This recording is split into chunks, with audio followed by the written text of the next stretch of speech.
এ আত্মস্বীকৃত রাজাকার, তার জবাব তারাই দেবে।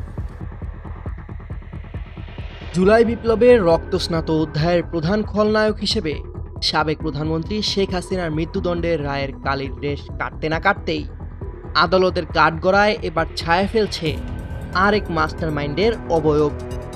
তিনি আর কেউ নন, আওয়ামী লীগের প্রতাপশালী সাধারণ সম্পাদক ওবায়দুল কাদের। বাতাসে এখন একটাই প্রশ্ন, নেত্রীর পর কি এবার দলের দ্বিতীয় ক্ষমতাধর ব্যক্তির গলাতেও ঝুলবে ফাঁসির দড়ি? আন্তর্জাতিক অপরাধ ট্রাইব্যুনালের প্রসিকিউশন শাখার গোপন নথিপত্র আর অডিও রেকর্ড যেন সেই খেলা শেষ হওয়ারই ইঙ্গিত দিচ্ছে। তদন্ত প্রতিবেদন বলছে 15 জুলাই 2024-এর সেই উত্তপ্ত দুপুরের একটি বাক্যই ছিল গণহত্যার ট্রিগার। যখন শেখ হাসিনা আন্দোলনকারীদের রাজাকারের নাতিপুতি বলে উস্কে দিলেন, ঠিক তার পরদিন ওবায়দুল কাদের হুঙ্কার দিয়ে বললেন, জবাব দেওয়ার জন্য ছাত্রলীগই যথেষ্ট। তার জবাব দেওয়ার জন্য ছাত্রলীগ সহ যারা তাদের এ আত্মস্বীকৃত রাজাকার, যারা নিজেদের অদ্যত্বপূর্ণ মানসিকতা প্রকাশ ঘটিয়েছে গত রাতে, তার জবাব তারাই দেবে। এটি কোনো সাধারণ রাজনৈতিক বক্তব্য ছিল না। তদন্তকারীদের মতে এটি ছিল কার্যত শুট টু কিল বা ছাত্রলীগের মতো সন্ত্রাসী সংগঠনকে মাঠে নামার সরাসরি নির্দেশ। এই এক নির্দেশেই ঢাকা বিশ্ববিদ্যালয় সহ সারা দেশ রণক্ষেত্রে পরিণত হয়।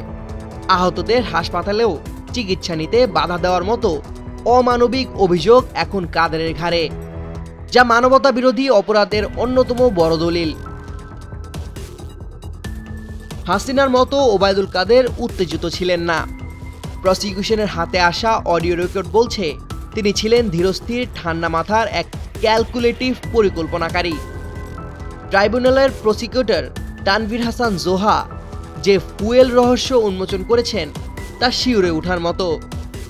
মির্জা আজম যখন ফোনে ফুয়েল অর্থাৎ টাকা চাইলেন, কাদের নির্লিপ্ত কণ্ঠে বললেন সালমান এফ রহমান 1 কোটি টাকা দিয়েছে।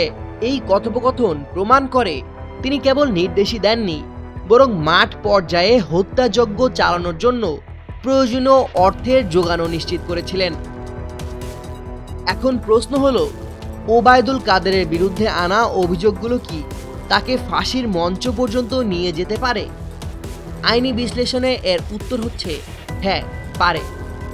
আন্তর্জাতিক অপরাধ ট্রাইব্যুনাল আইন 1973 অনুযায়ী মানবতা বিরোধী অপরাধ, সরাসরি অংশগ্রহণ, উস্কানি বা নেতৃত্বের দায় সবই সমান অপরাধ। ওবায়দুল কাদেরের ছাত্রলীগের যথেষ্ট মন্তব্য, ঢাকা মেডিকেলে চিকিৎসায় বাধা দিয়ে জেনেভা কনভেনশন লঙ্ঘন এবং হত্যাযজ্ঞে অর্থায়ন বা ফুয়েল সরবরাহের মতো অভিযোগগুলো প্রমাণিত হলে তিনি কেবল সহযোগী নন, বরং গণহত্যার মূল পরিকল্পনাকারী হিসেবেই সাব্যস্ত হবেন। সেক্ষেত্রে সর্বোচ্চ শাস্তি বা মৃত্যুদণ্ড হওয়ার আইনি ভিত্তি অত্যন্ত প্রবল। খেলা হবে বলে যিনি মাঠ কাঁপাতেন, ট্রাইব্যুনালের রায়ে এবার তার জীবনের খেলায় সাঙ্গ হতে পারে। ডেস্ক রিপোর্ট, 21শে টেলিভিশন।